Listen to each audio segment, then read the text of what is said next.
Hello दोस्तों, स्वागत है आप सबका समझो इन शॉर्ट्स में। कल वाला लेक्चर हिस्ट्री का हमने जिसमें डिस्कस करा था मुगल्स का डिक्लाइन। ठीक है, ठीक, मुगल्स का डिक्लाइन देखा था हमने। उसके बाद हमने डिस्कस करा था कैसे यूरोपियंस जो थे इंडिया में आए थे। ओके, और ईस्ट इंडिया कंपनीज थी या फिर यूरोपियन कंपनी जो ट्रेड करनी आई थी कौन कौन सी थी, और आपस में क्या लड़के, क्या उनका जो कंक्लूजन निकला, कौन जीता कौन हारा, ये हमने कल देखी थी। कल हमने देखा था एक तो पोर्टुगीज़ का, एक देखा था हमने सॉरी, एक देखा था हमने डच। देन हम आ गए थे ईस्ट इंडिया कंपनी। ठीक, ये यहाँ तक पहुँच गए थे हम, इनका गेम ख़त्म कर दिया था इन्होंने। देन जो पोर्टुगीज़ थे इन्होंने अपनी बेटी दे दी थी इनको, इस राजा के साथ इनकी बेटी की शादी हो गई थी। तो ये तो पहले ही बेटी वाले हो गए, तो इनका काम ख़त्म कर दिया इन्होंने भी। तो अब जो मेन बचे थे कुछ दो तीन और थे, जैसे स्वीडिश थे, वो बहुत छोटा सा था पोर्शन उसका, तो इतना इंपॉर्टेंट भी नहीं है, एग्ज़ाम में आता भी नहीं है और एग्ज़ाम पॉइंट ऑफ व्यू से इंपॉर्टेंट नहीं है हमारा, इसलिए मैं वो नहीं कवर करवा रहा। देन हम देखेंगे डैनिश के बारे में। उसके बाद फ्रेंच वालों का देखेंगे, ये थोड़ा सा है अच्छा खासा पोर्शन है इसका। इनके बीच में काफ़ी सारी झड़प भी हुई है, मतलब वॉर्स हुई हैं काफ़ी सारी, किन किन के बीच में, फ्रेंच और इंग्लिश के बीच में। और जो इम्पोर्टेंट वॉर्स थी तीन, कार्नेटिक वॉर्स, कार्नेटिक वॉर 1, 2 और 3। ठीक, ये भी आज हम डिस्कस करेंगे। और लास्ट में मैं आप सबको बताऊंगा एक छोटी सी ट्रिक ये तीनों वॉर्स को याद करने के लिए। ठीक है, एक छोटी सी बड़ी प्यारी सी ट्रिक है, वो आप लोग याद कर लेंगे आराम से, आपको ये तीनों कार्नेटिक वॉर्स नहीं भूलेंगी। ठीक है, बिना टाइम वेस्ट किए चलो शुरू करते हैं। ठीक, कल हमने कहाँ तक देख लिया था, ईस्ट इंडिया कंपनी अपना स्वागत कर चुके थे यहाँ पे, और उनका हमने लास्ट तक भी देख लिया था कि वो 1857 तक रूल करेंगे। 58 के बाद क्राउन रूल आ गया था। ओके, आज हम देखेंगे एक और जो ईस्ट यूरोपियंस ट्रेड कंपनी आई थी इंडिया में वो अपनी फैक्ट्रीज वगैरह इस्टेब्लिश करने, वो थी डैनिश रूल। ठीक, डैनिश वाले जो आए थे यूरोप में, वो 1620 में आए थे। ठीक है, उन्होंने अपना सेटलमेंट करा था कहाँ पे, ट्रेंक्यूबार। ठीक है, जिसको आजकल हम बोलते हैं धरंगम्बंडी, तमिलनाडु में ये। ठीक, ये डैनिश वाले जो आए थे 1620 में इन्होंने एंट्री ली थी। ठीक है ना, ये एक पहले जो हमने पढ़ा था डच, उसके बाद ये डैनिश, ये इंपॉर्टेंट सेटलमेंट थी इंडिया में, जिन्होंने अपना सेरमपोर में बंगाल में अपनी सेटलमेंट करी थी। और इनका हेड क्वार्टर भी कहाँ था, बंगाल में। ओके, और उसके बाद इंग्लिश ने इनको ख़त्म करके, ठीक, डैनिश वालों को ख़त्म करके इनसे सारी सेटलमेंट वगैरह खरीद के और इनको बाहर कर दिया था 1945 में। ओके, यहाँ तक समझ आ गया, मतलब काफ़ी देर रहे थे बट इन्होंने कुछ अच्छा खासा कुछ बड़ा नहीं करा था, इसलिए ये कुछ हमें याद करने वाला नहीं है, बस ये थोड़ा दिमाग में रख लेना। एक ये भी थे, डैनिश भी आए थे। ओके, ये लोकेशन देख लो, ये जो थी ट्रेंक्यूबार, जो मैंने आप सबको बताया था, यहाँ पे थे, यहाँ पे, और यहाँ पे इनका हेड क्वार्टर हुआ करता था।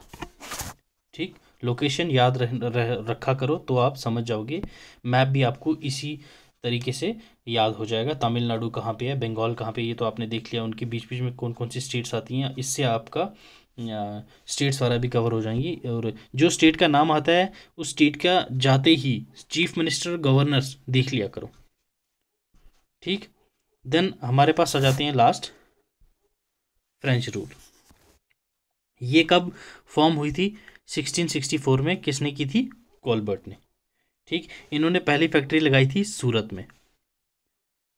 ठीक, किसने लगाई थी, फ्रांसिसो मार्टिन। कब, 1668, 1664 में ये आए थे, और फैक्ट्री इन्होंने कब सेटअप करी थी, 1668 में। देन उन्होंने फिर से अनदर फैक्ट्री कहाँ सेटअप की थी, मसूलीपट्टनम में।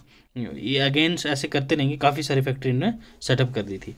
1673, जो ये पॉइंट बता रहा हूँ ये चीज़ याद रखना, लास्ट में ये इंपॉर्टेंट है, जब कर्नाटिक वॉर्स हम करेंगे ये सारी प्लेसेस के नाम आएंगे, तब आप लिंक कर लोगे आराम से। ठीक, 1673 में इन्होंने पौंडीचेरी फाउंड करी थी, किसने, फ्रांसिस मार्टिन ने। ठीक है, ये फर्स्ट गवर्नर था फ्रेंच हेड क्वार्टर का इंडिया में। ठीक है। फ्रेंच रूल कब आया था इंडिया में, कब इन्होंने इस अपनी कंपनी सेटअप करी थी? 1664 में। किसने करी थी? कॉलबर्ट ने। ठीक। और इन्होंने अपनी फर्स्ट फैक्ट्री कब एस्टेब्लिश करी थी? 1668 में। और पौंडीचेरी कब इन्होंने फाउंड करी थी? 1673 में। पहला गवर्नर कौन सा था फ्रेंच का? याद रखना, François Martin. Okay, François Martin या फिर फ्रेंसोइस मार्टिन, आप कुछ भी बोल सकते हैं। ठीक। उसके बाद इन्होंने और भी इंपॉर्टेंट जो थी फैक्ट्रीज सेटल करी थी, जैसे माहे, ये याद रखना, कराईकाल एंड चंद्रनगौर। ठीक है, ये था हमारा फ्रेंच रूल। ओके, यहाँ से देख लो आप, कराईकाल, यनम, पौंडीचेरी, माहे एंड चंद्रनगौर। ये आपको मैं बाद में फिर से ये इस मैप पे लाऊंगा, क्या था क्या नहीं, ये डिटेल में समझाऊंगा। अभी फ़िलहाल लोकेशंस देख लो आप। ओके, इसके आगे बढ़ने से पहले मैं आपको बता दूं, ये जो रीजन है, ठीक है ना, इस रीजन को हम बोलते हैं कर्नाटक। ठीक है, इस रीजन के लिए जो आगे वॉर्स हुई थी इस रीजन पे हुई थी, उन वॉर्स को हम क्या बोलते हैं? कर्नाटक वॉर्स। ठीक। अब एंग्लो फ्रेंच के बीच में कुछ कन्फ्लिक्ट हुए क्यों थे, क्या रीज़न था उसका? एक तो मुग़ल एम्पायर जो था वो गिर रहा था, पॉलिटिकल टर्माइल आ गया था इंडिया में, कोई अच्छा खासा राजा था नहीं। ठीक है। और यहाँ पे इंडिया में कौन कौन था? एक तो फ्रेंच और इंग्लिश, यही दो रह गए थे। एक सोच रहा था मैं रूल कर लूँ, एक सोच रहा था मैं रूल कर लूँ।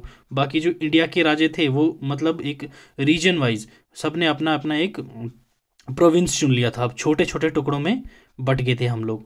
अगर एक होते तो इनकी कहाँ हिम्मत होती, बट हम लोग बट गए थे। ये हैदराबाद किसी ने, बंगाल किसी ने, मद्रास किसी ने, सब ने अपना अपना एक अंपायर खड़ा कर लिया था। ठीक। तो अब क्या था, डेक्कन रीजन ने अपना इंडिपेंडेंस गेन कर लिया था, क्योंकि मुग़ल एम्पायर ख़त्म हो गया था। वो किसने ये कर ली थी इंडिपेंडेंस? क्यों था? निज़ामुल मुल्क जो था वो कर्नाटक, ये कर्नाटक रीजन किसके अंडर था? निज़ाम के अंडर होते थे तब। ठीक है ना। जो 3 कर्नाटक वॉर्स हम पढ़ेंगे, इसमें से जो सेकंड कर्नाटक वॉर थी ये सिर्फ डोमेस्टिक रीजन की वजह से थी। फर्स्ट और थर्ड वाली जो थी वो इवेंट्स जो यूरोप में हो रही थी, उन यूरोप की वजह से यहाँ पे वॉर्स हो रही थी। कौन कौन सी? First and third. चलो थोड़ा सा विस्तार में देख लेते हैं कि वॉर कौन कौन सी थी और कब कब हुई, क्या क्या रीज़न था। पहली वॉर, फर्स्ट कर्नाटक वॉर, कब से कब हुई थी? 1746 टू 48। ओके। इसमें वॉर का रीज़न क्या बना था? जो फ्रेंच थे उन्होंने मद्रास को कैप्चर कर लिया था। ठीक है। अब क्या था, जैसे जैसे वॉर ऑफ सक्सेशन हो रहा था यूरोप में, ठीक है, यूरोप में वॉर ऑफ सक्सेशन हो रहा था, एक साइड में फ्रेंच वाले थे, एक साइड में इंग्लैंड वाले थे। तो इंग्लिश वाले और ये फ्रांस वाले यहाँ पे इंडिया में भी अपने एक दूसरे के राइवल्स बन रहे थे। तो यहाँ पे फ्रेंच ने क्या मौका देखते ही मद्रास को कैप्चर कर लिया। ठीक है ना। तो तब इसने क्या करा, इंग्लिश वालों ने क्या करा, उन्होंने उनकी आर्मी को डिफीट करा। कहाँ पे? कर्नाटक नवाब के साथ मिलके, कर्नाटक का जो नवाब था उसके साथ मिलके इंग्लिश वालों ने स्कीम खेली। इंग्लिश वाले हमेशा ये चाल चलते थे, जो भी पावर में होता था उसको अपने बश में कर लेते थे, उसके साथ मिलके फिर दूसरे को हरा देते थे, खुद का कुछ नहीं जाता था। ये नवाब की ही फौज जाती थी, नवाब ही लड़ा उनसे, नवाब ही जीता। ठीक है, नवाब को लास्ट में थोड़ा बहुत कुछ दे दिया, काम खत्म। बट इंग्लिश ये चाल चलती थी। तो इसको हम क्या बोलते हैं? Saint Thomas battle. इसका गवर्नर कौन था? डुप्लिक्स। याद रखना, डुप्लीकेट एक इंपॉर्टेंट बंदा है, ये मैं अलग से एक सीरीज़ में जो पर्सनैलिटीज़ के बारे में बताऊंगा उसमें आपको ये डिस्कस करके बता दूंगा। ठीक। कर्नाटक का जो नवाब था उसके साथ मिलके इंग्लिश वालों ने फ्रेंच आर्मी को हरा दिया। कहाँ पे? सेंट थॉमस बैटल में। ठीक है। उसके बाद जब ये इनको हरा दिया तो एक ट्रीटी हुई, जिस ट्रीटी का नाम था ट्रीटी ऑफ एक्सला चपेल। कब हुई? 1948। ठीक है। एक्सला चपेल ट्रीटी हुई जिसमें इन दोनों की, फ्रेंच और इंडिया का, जो थी लड़ाई ख़त्म हुई एंड ये वॉर जो थी फर्स्ट ख़त्म हो गई। कौन सी ट्रीटी थी ये ट्रीटी याद रखना, एक्स ला चपेल। ठीक है, ये कुछ वॉर के दृश्य हैं। ऑलराइट, देन हमारे पास आ जाती है सेकेंड एंग्लो फ्रेंच वॉर या सेकेंड कर्नाटिक वॉर। ये कब से कब हुई थी, 1749 टू 54। ठीक, French governor of Puducherry duplex aligned with Muzaffar जंग ऑफ हैदराबाद। ठीक है, जो नवाब था हैदराबाद का तब था मुजफ्फर जंग, और चंदा साहिब जो थे आरकुट के, वो भी किसके साथ मिल लिए, डुप्लिक्स के साथ, supporting their claim for throne. ठीक, ये मुजफ्फर जंग जो था इसको चाहिए थी थ्रोन। ठीक, चंदा साहब जो थे आरकुट के वो भी सपोर्ट में आए किसके, डुप्लिक्स के, किसके खिलाफ, फ्रेंच के खिलाफ। ठीक है, अब क्या हुआ, एक साइड में इन्होंने डुप्लिक्स ने प्लान बनाया, इन सबको अपने तरफ कर लिया, किसके, फ्रेंच के, मतलब ये एक तरफ प्लान बन रहे, दूसरी तरफ क्लाइव साउथ साइड में कहीं गया था, अपनी जो थी आर्मी थी उनसे मिलने गया था। तो तब तक ये अपने नॉर्थ ईस्टर्न साइड में क्या हुआ कि अपने ये इसने इंडियंस ने, या फिर आप बोल लो फ्रेंच वालों ने, जिसको ब्लैक होल भी कहा जाता है, ब्लैक होल ट्रेजेडी। तो क्या है, एक ब्लैक होल मतलब एक छोटे से रूम में कम से कम 250 आदमी डाल दिए, उसमें से 201 आदमी मर गया था। तो रॉबर्ट क्लाइव ने देखा यार ये तो काफ़ी सारा, ये गोरे थे, जितने भी गोरे, इन गोरों को मार दिए इतने लोगों को। तो रॉबर्ट क्लाइव आया, उसको गुस्सा आया, तो ये आया वापस फ्रेंच के साथ। ठीक है, तो इसने अच्छी खासी जीत हासिल की थी यहाँ पे। ठीक है, किनके खिलाफ, फ्रेंच के खिलाफ। एक तरफ क्या ऊपर डुप्लेक्स काम चल रहा है, दूसरी तरफ रॉबर्ट क्लीव चल रहा है। जब इन्होंने देखा यार हम तो हारे हैं फ्रेंच में, इन्होंने फिर से क्या की, ट्रीटी करी। ट्रीटी का नाम क्या था, सेकंड जो कर्नाटिक वॉर में हुई थी, treaty of Pondicherry, also known as treaty of Godeheu. इसको गोडीहवा क्यों बोला था, क्योंकि सेकंड जो गवर्नर आया था, न्यू फ्रेंच गवर्नर जो बाद में आया था, उसका जो जिसको रिप्लेस करा था डुप्लिक्स ने, कौन था वो, कब आया था, 1754, उसका नाम क्या था, गोडीहवा। ओके, तो ये थी हमारी सेकंड, ये अपना कर्नाटिक वॉर। इतना समझ आया आपको, ऑल राइट। देन आ जाती है हमारे पास थर्ड कर्नाटिक वॉर। ये तीनों में से सबसे लंबी, लॉन्गेस्ट वॉर बोला जाता है, जो चली थी 7 साल तक। ठीक है, 58 से लेके 63। ठीक है ना, ये अप्रॉक्स इससे पहले ही शुरू हो गई थी, ये 7 साल तक चली थी। ही आउटब्रेक ऑफ 7 ईयर्स वॉर 1756, हाँ 56 से लेके 63 में यूरोप में ये वॉर एक चल रही थी। मैंने बोला था तुम्हें कौन कौन सी, सेकंड वाली जो वॉर थी वो डोमेस्टिक रीजन की वजह से हुई थी, फर्स्ट और जो थर्ड वॉर थी वो यूरोप के इन्फ्लुएंस में आके हो रही थी। ओके, यूरोप में जो वॉर चल रही थी पिछले 7 साल से, उस रीज़न से यहाँ पे भी ये वॉर हुई। ये वॉर इंडिया में क्यों छिड़ी, इंडिया में इसलिए छिड़ी क्योंकि इंडिया में जो फ्रेंच ट्रूप्स थे अंडर कॉन डे लिली, उन्होंने कैप्चर कर लिया था फोर्ट जिसका नाम था सेंट डेविड। ठीक है, फिर इसको दोबारा से रिकैप्चर करने के लिए इंग्लिश ने इनके साथ वॉर करी, वॉन्डीवाश कब, 1760 में, बैटल ऑफ वॉन्डीवाश, याद रखना। ठीक है, फिर इंग्लिश ने जब कैप्चर तो कर लिया ये, उसके बाद इन्होंने पौंडीचेरी को भी कैप्चर करा और डिस्ट्रॉय कर दिया, किसको, पौंडीचेरी को। पौंडीचेरी को ये इसने फ्रेंच ने कब किया था, मैंने क्या बताया था, ये मुझे कमेंट सेक्शन में बताइए आप लोग।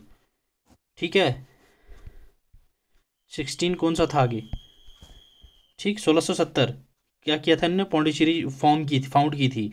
ठीक, इंग्लिश ने इसको कैप्चर भी कर लिया और डिस्ट्रॉय भी कर दिया, किसको, पौंडीचेरी को। ठीक, और फिर 7 साल की वॉर ये ख़त्म हुई किस पे, इसमें भी ट्रीटी हुई, ट्रीटी ऑफ पेरिस।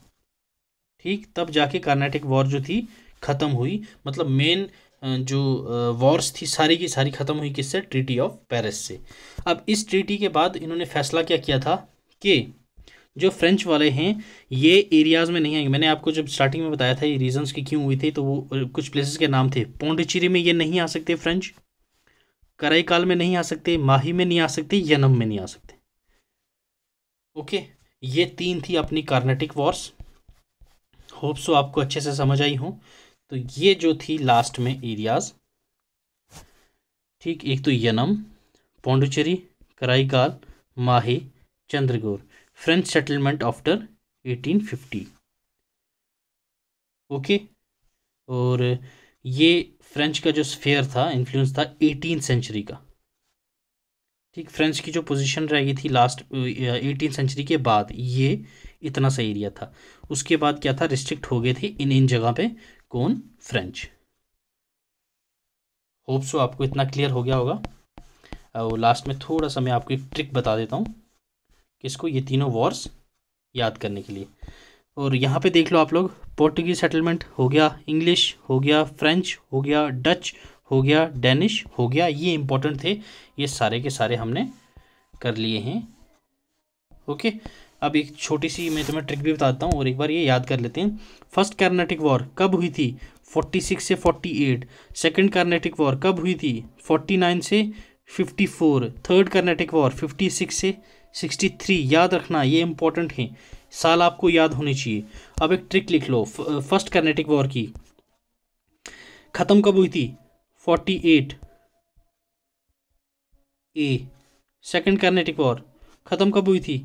54 पी। ख़त्म कब हुई थी? 63 P A P P. Okay, आप 48 54 63 आप याद रखना, ठीक है। ये वॉर्स ख़त्म, ये वाली कब हुई, मतलब ख़त्म कब, जिस साल में ख़त्म हुई थी उस साल में ट्रीटी हुई थी, जिस साल में ख़त्म हुई थी उस साल में ट्रीटी हुई थी, याद रखना। ख़त्म कब हुई? 48 में। 48 में ट्रीटी हुई, A for Aix la Chapelle, first Carnatic war की treaty Aix la Chapelle. Second treaty कब खत्म हुई? 54 ये इसमें पी मैंने आपको शॉर्ट में दिखाया था, ट्रीटी ऑफ पौंडीचेरी, याद रखना। Third 63 P for treaty of Paris. Okay, ये एक छोटी सी ट्रिक थी आपको कार्नेटिक वॉर्स याद रखने के लिए, इससे बाहर कुछ भी नहीं आएगा। होप सो आज का लेक्चर आपके लिए थोड़ा बहुत भी हेल्पफुल हो। और ये हिस्ट्री की जो क्लासेस हैं, लेक्चर्स हम कंटिन्यू रखेंगे। और एंड ऑफ मार्च, ठीक, एंड ऑफ मार्च जो है आपका सिलेबस हिस्ट्री का बिल्कुल कंप्लीट हो जाएगा। और बाकी भी जो हम सब्जेक्ट्स पढ़ा रहे हैं उनका भी कोशिश करेंगे कि मार्च तक ख़त्म हो जाए। मार्च तक नहीं हुआ तो अप्रैल तक तो बिल्कुल हम सारे सब्जेक्ट्स आपके करवा देंगे, ठीक है। Till then, thank you so much, keep learning, keep sharing, God bless you.